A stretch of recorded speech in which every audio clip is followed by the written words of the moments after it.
At this point, we have a deceased male here at the location. Appears to be a white male in his early 40s. We also have another person detained on scene, believed to be the shooter. And so what we know at this point is that early this morning at approximately 9:15 a.m. approximately, we received a call for service at this location, basically in reference to a suspicious male that had come into the church parking lot. I think had approached one of the members and had shared some kind of vague words that somehow his mother was previously involved at this location or with the church, and that today was going to be the day, and referenced the pastor, not specifically, but just said today was the day and referenced the pastor. The responding unit attempted to locate the individual, but the person had already fled the location.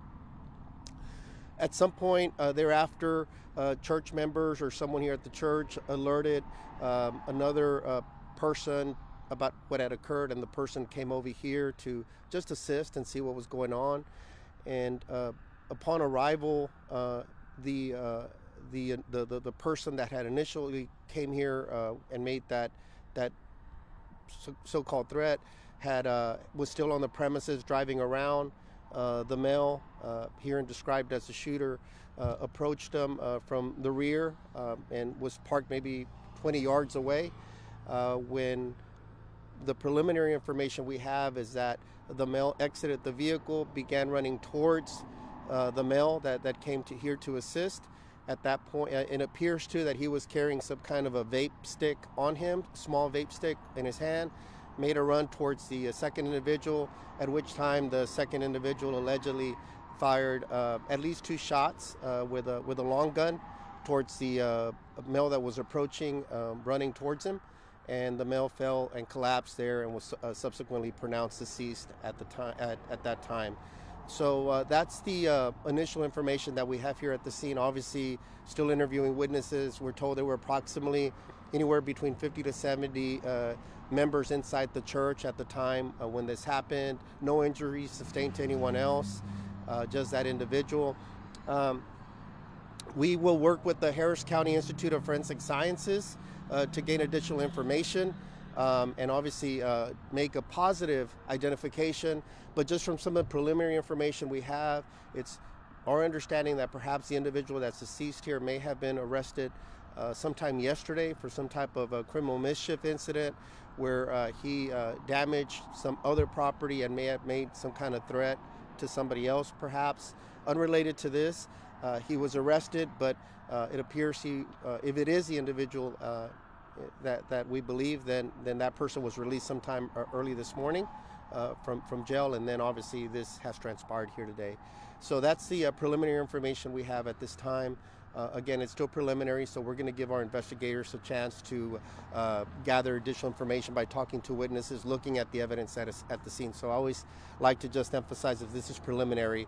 If we get different information or additional information, then we'll update with that information. But that's what we have at this point. Is there anyone here for Spanish? No, okay, no Spanish. Okay. Any questions? How old was the person, the deceased? He appears to be a white male, early 40s.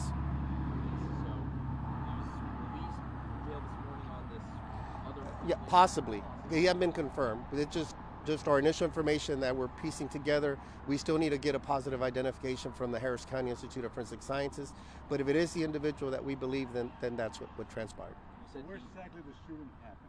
It happened on the side of the church. You know, it's like a drive goes around the church. It happened on that side. So it was a long gun? Yes, a long gun. What caused him to pull out the long gun? Again, the initial threat that was made about an hour earlier, and the male, again, I can't speak for him. This is just preliminary information. The initial information we have is that he was in fear when the male exited, began running towards him, and then the male was carrying something in his hand. So you said it was like a vape stick or something, but yes. Were there any weapons or anything that was found? We haven't processed the vehicle yet, so we don't know what's inside the vehicle. The deceased was outside of his vehicle, in between his truck and the shooter's truck. But no weapons We haven't searched yet. I mean, that we wait until the Institute of Forensic Sciences goes, so we could they could then review the body and those type of things. At this point, everything's considered evidence. Are there cameras? I'm not sure about cameras. So the shooter, the person detained, was he already here when the suspect approached? Or Not was the he initial called in? time. He was called. He came here. We don't know his exact role or if he's a member. Just that they notified him, and he may be a member here. And he came just to see what had occurred earlier today or this morning. And as he was here and was driving around the premises, that's when he, found the individual or came across the individual, and both came to a stop. And that's when everything transpired at that point. What's going to happen next to the shooter? I'm sorry? What's going to happen next to the shooter? At this point, our investigators are again trying to just gather as much information as they can, talking to witnesses. At this point, it's our understanding that the shooter is cooperating with our investigators.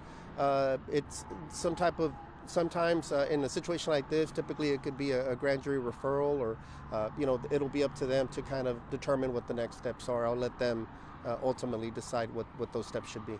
So he's claiming self-defense? I don't know what his claim is.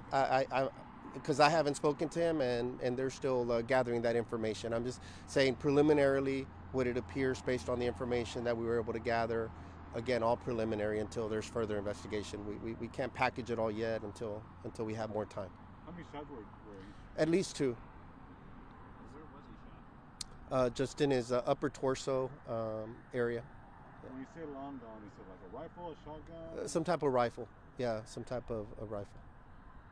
So how long was the suspect here that second time before? So like the shooter, he arrives, and then is it like just within a couple seconds he sees the guy? I'm not sure how long, if he was already here when the male returned a second time, or if the male was here first and the shooter arrived there and after. But it seems like it may have happened pretty quickly, and so. But we don't have that exact timeline here as far as who was here first when the shooting actually took place. Yeah. Was there church services going on at the time of it? Yes, I don't know if they were within services or what, other than there were approximately 50 to 70 people inside the church at the time. And you said there was witnesses outside too? I don't know if they were outside or listened to the disturbance or the shooting and looked outside after that. Again, I don't know the sequence of all those events yet. That'll be part of our investigation. How are the rest of the church members? Are they okay? Just from a quick look, they appear to be shaken up, but I haven't had a chance to talk to any of them. In particular, we're going to let the investigators obviously determine who they need to talk to first, but they appear to be shaken up just from my observations. And no one from the church knew this individual. Yeah. He approached a person this morning. I didn't get any indication that person knew the person, but I don't know if somebody else inside the church may be familiar with this person from a previous interaction, or again, if it's the same person that came in earlier this morning. He referenced that somehow his mother was involved here. I don't know if as a churchgoer or with the property, or it was very vague. And so I don't know what his connection may have been to this, if any. And if it is the same individual that I referenced that had been arrested yesterday, it's possible that there could have been some type of mental situation developing or deteriorating since yesterday. So that all that's unknown. It'll just be part of our individuals. So we don't know his identity at this point in terms of it being confirmed. So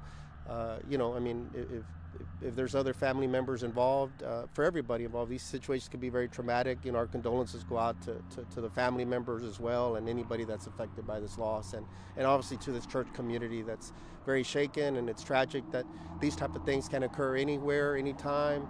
Here Sunday morning outside of a church service. So it's very tragic. Okay. Thank you all.